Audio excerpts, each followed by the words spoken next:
a couple minutes. The same with wine. And here's the real reason. It's funny you mentioned wine. Here's the real reason is because garlic, that the chemicals in garlic actually act on our system like alcohol does. Okay, when you have garlic breath, it's not really your breath that smells like garlic any more than someone who's just downed a lot of scotch. It's not really on their breath. It kind of effuses out of their pores. And that's the way garlic is. So you can hide it for a few minutes with a search or whatever, but if you really like a lot of garlic, you can't get rid of garlic breath. So how do you get around it? You just make sure everybody's around you eats it too. And then you all smell the same and nobody notices it. So everybody in my family, we eat a lot of garlic because it's good for you, but you can't get rid of the garlic breath. Just go ahead and get used to it. The same thing is with onions, okay? With onions, I don't use onion powder, okay? We get real onions. They're inexpensive. They last for a good long while because they already come dried. The problem that people have with onions is what? Tears, okay? How many of you ever cried when you've chopped onions or had to chop a lot of onions? Okay, I'm going to give you just a little hint on how to avoid that. I've read a lot of different things, everything from burn a candle near where you're chopping it, run an exhaust fan, gas masks, bite on a bullet when you're doing it, all kinds of things. Here's the best way to avoid tears when you're chopping garlic, even a lot of garlic, is to use a really good knife, a really sharp knife. Because here's why onions make us cry. Because when the different cells within the onion get mushed and mixed together, it creates a gas, and that's what makes us cry. The duller your knife, the more cells are going to get smushed than sliced. So the sharper your knife, the less tears you'll have. The other reason you use a sharp knife, you get through the job faster. With a dull knife, you're just, and it's dangerous. Sharp knife, you go right through it. So if you can invest in a sharp knife and keep your knife sharp, go ahead and have at those onions, and you'll find yourself not really crying at all. Of course, the most foolproof way to avoid crying when you're chopping onions is to have your spouse do it while you go and get the mail. Okay, that works too. Train one of the kids. You're on onion duty tonight, son. Okay, they'll love you for it. Yeah, but they'll love you for it if you have a sharp knife. Here's another thing that you can do with onions. Most of us, when invited to a dinner party, have the good sense to show up just a little fashionably late. Okay, we all do that. Okay, we all should do that. But there's a small minority of people who don't have the social tact that requires and show up early, sometimes very early. Maybe while you're still finishing a sauce or you're finishing the rice, and all of a sudden you've got guests. Okay, here's another great way to use onions. Make sure when you start whatever you're making, you've got a bowl of onions sitting there and a saute pan sitting near the stove. When those socially inept morons show up, okay, pour some olive oil in your skillet, throw in some onions, and just let those things just kind of simmer and saute at a low temperature. It'll fill your house with a wonderful aroma, which will make them drool uncontrollably, which is always good for a few laughs, okay?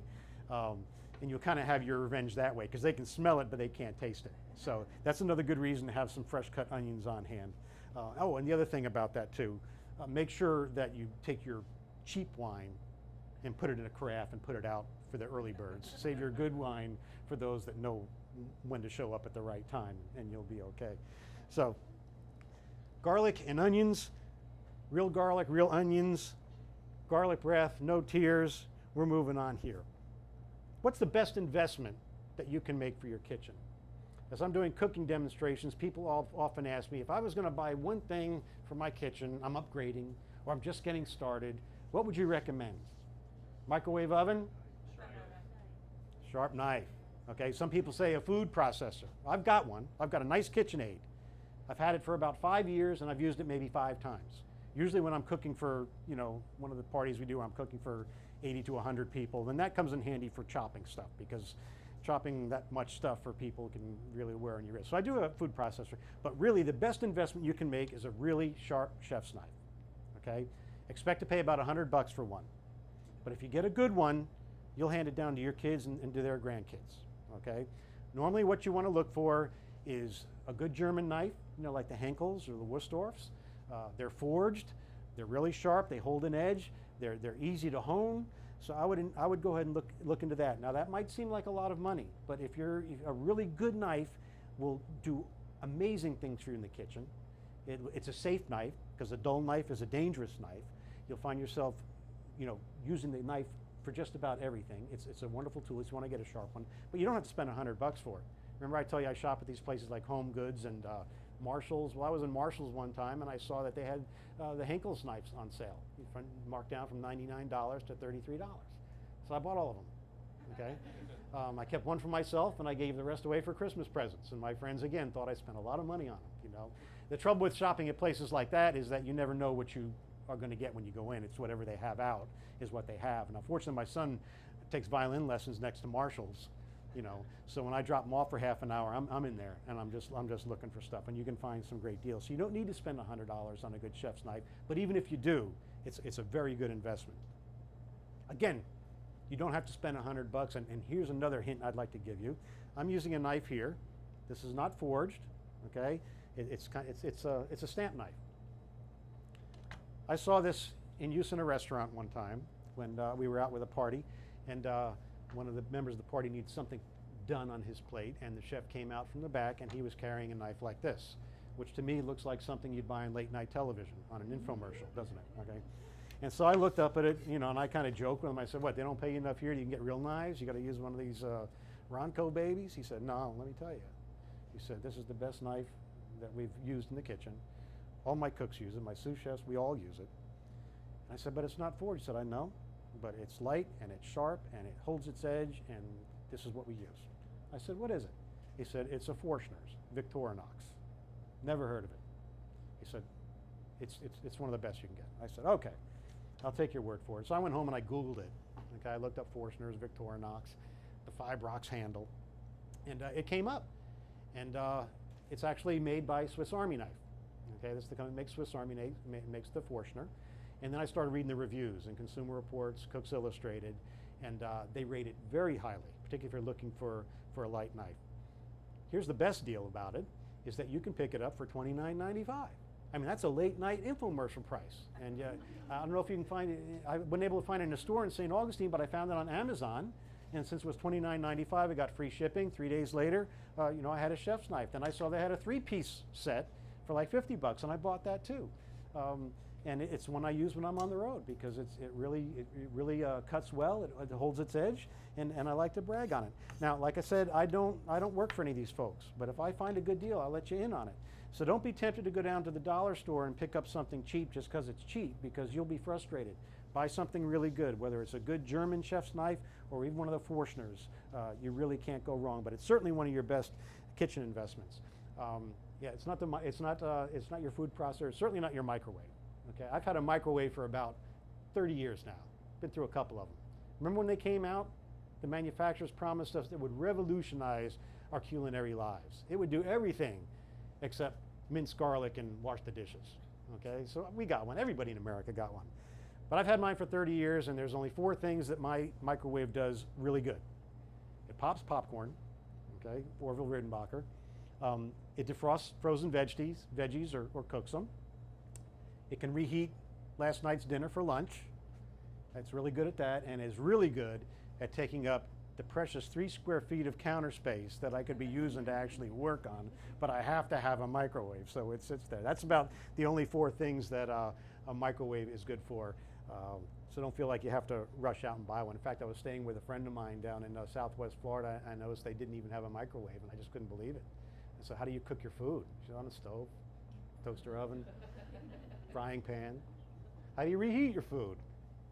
Toaster oven, frying pan, it's really easy. So, and I was amazed at how much counter space they had without all the gadgets on it.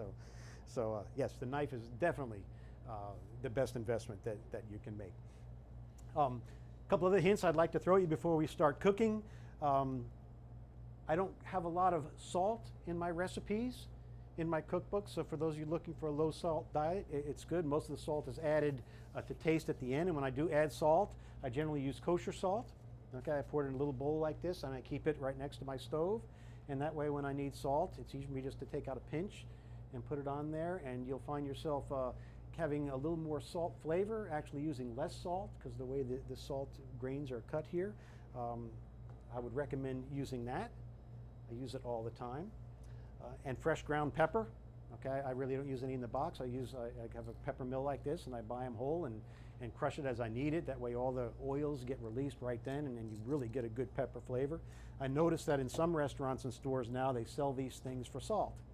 They have salt grinders, okay? You know what that's good for?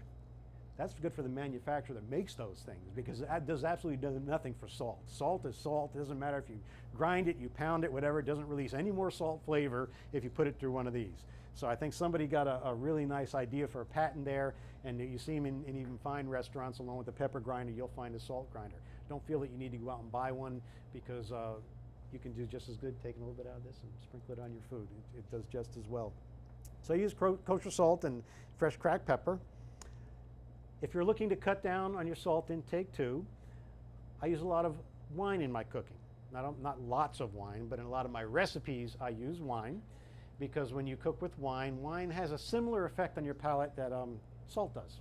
So if you're looking to cut back on your salt intake, whether because the doctor says so or not, feel free to go ahead and cook with wine in its place. Even if I'm nuking vegetables, like some peas or green beans or something in the microwave, it always tells you to put in 1 or 2 tablespoons of water.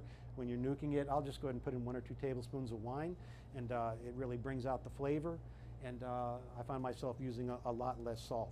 So feel free to cook with wine if you're cutting down on salt. When I talk about cooking with wine, I'm talking about cooking with real wine. Okay, this is a Sauvignon Blanc that we'll be cooking with tonight. It's not expensive. Sutter Home runs about $4 a bottle. So when I talk about cooking with wine, I talk about real wine. I'm not talking about cooking wine. And this is what you find near the salad vinegars, the salad dressings and the vinegars in the grocery store. And the reason why I say don't cook with this is because you can't drink this. Okay, it's loaded with salt. Okay, they have to put salt in it in order to be able to sell it in the grocery store to get around the alcohol restrictions and all. So they load it with salt. You can't drink this. You certainly wouldn't want to pour this for friends when they came over the house. I wouldn't. Well, maybe there's a couple I would for. You know the kind. Sometimes my wife invites people over, that I don't particularly want to see again. This is the wine I pour for them, and they rarely ever come back. But I'm serious. This runs about $3 or whatever. Okay, it's a small little bottle like that. This, $4.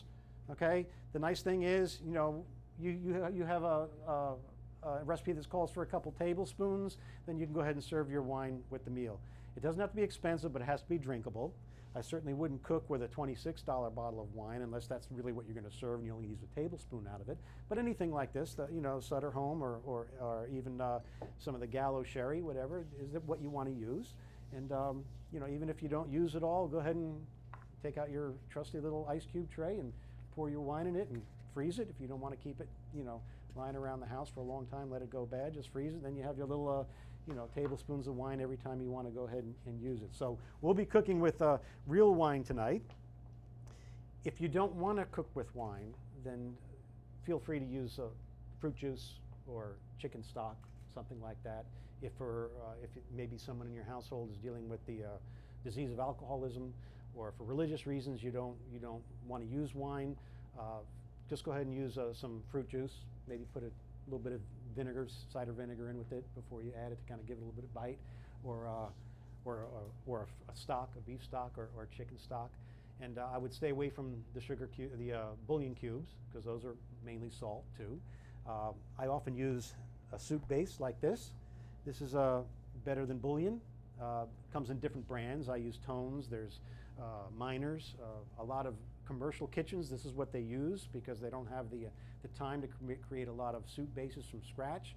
What I like about the soup bases like this is when you look at the ingredient list, the very first thing on the ingredient list, or what you should see on the ingredients list, if it's a beef base, the first thing you should see on the ingredient list is beef, not salt. If it's chicken, you want to see chicken. And what I like about some of these is you can get some really obscure ones that would be really expensive if you were to make it from scratch by yourself, like lobster base, or crab base, mushroom base. It comes in all different kinds of bases. Get this and put it in the refrigerator, and you'll find yourself using up leftovers really easy, because now you've got a nice soup that you can make with it. You got some veggies or whatever sitting around in the refrigerator, you know what to do with them. You can whip up a cup of this, a teaspoon of this, and some hot water, and throw some veggies in it, cook it for a few minutes, and you got yourself a nice vegetable soup. And for those of you who want to be frugal like I am, it's a good way to use up leftovers that are in the refrigerator. So you guys ready to get started on this meal? I think I am. We are going to make a dish out of my cookbook tonight called shrimp scampi. Again, I told you it's about 10 minutes from start to finish. It involves about 4 ingredients. But I'm going to ask you, does anybody know what the word scampi means? Oh, no, you, what? Shrimp. Yes, exactly. Here's the deal. Scampi is the Italian plural for their shrimp over in Italy. It's kind of a crustacean similar to ours. It's not shrimp, it's like a small lobster, maybe more like a crayfish than a lobster. That's their scampo. And scampi is plural for that. So when they came over to America, well, they couldn't get their scampi, so they would buy shrimp. It was the closest thing, but they kept both names. So they called it shrimp scampi. I always thought it was the way you prepared it, with olive oil or garlic. That's what shrimp scampi was, but Megan's right. It's where actually, when you make shrimp scampi, you're making shrimp, okay? And you can serve that with some rice, and some wine, and have a really good night. If you buy your shrimp, the best way to get it, really the only way to get it, is frozen. Okay? Even when you go to the grocery store and you see it sitting out on the, behind the fishmonger's counter, and it's just lying there in a bed of ice and it's defrosted. Most of that shrimp was frozen to begin with. They usually flash freeze it right when it comes on the boat, because sometimes those boats are out there for weeks and weeks at a time. So when they catch it, they dehead it and they freeze it in big blocks. So most of what you're getting, unless you go right down to the docks here in Mayport or St. Augustine, they're taking them off the boat, you're getting frozen shrimp. So knowing that, I know a lot of grocery stores are a little bit unscrupulous that the price for the shrimp in the counter is a little bit higher than the price of the shrimp that's frozen. And they want you to think, well, this is fresh shrimp, this is frozen shrimp. Really what it is this is frozen shrimp that was defrosted, and this is frozen shrimp. Okay, so you might charge them $2 a pound extra because some guy in the back took it out and defrosted it first and then put it out on the bed of ice. Chances are you're not buying fresh fins. So if you have the time and the inclination, head right over to the freezer section and stock up when shrimp is on sale, and load up your freezer. When it gets down to like $4.99 a pound or something, just go ahead and stock up. But don't feel like you have to buy the fresh stuff, because if you do, you can't freeze that anyway. It's not a good idea to freeze fish once it's thawed. So unless you're going to be cooking it when you get home, it's a good idea to go ahead and get the shrimp that's already frozen. And you know how to defrost shrimp now that you bought it frozen? Microwave. Another good use for the microwave. No, I don't even like to defrost things in the microwave, because sometimes it starts cooking it, and you're defrosting a roast and you take it out and part of it's gray, and you put something fragile like shrimp in there, and some people would run it under some water. That's a good quick way to do it. It's not the best for texture and all. The best way to defrost it, if you know you're going to have it, is to take it out the night before and put it in the refrigerator and let it defrost in the refrigerator all night and all throughout the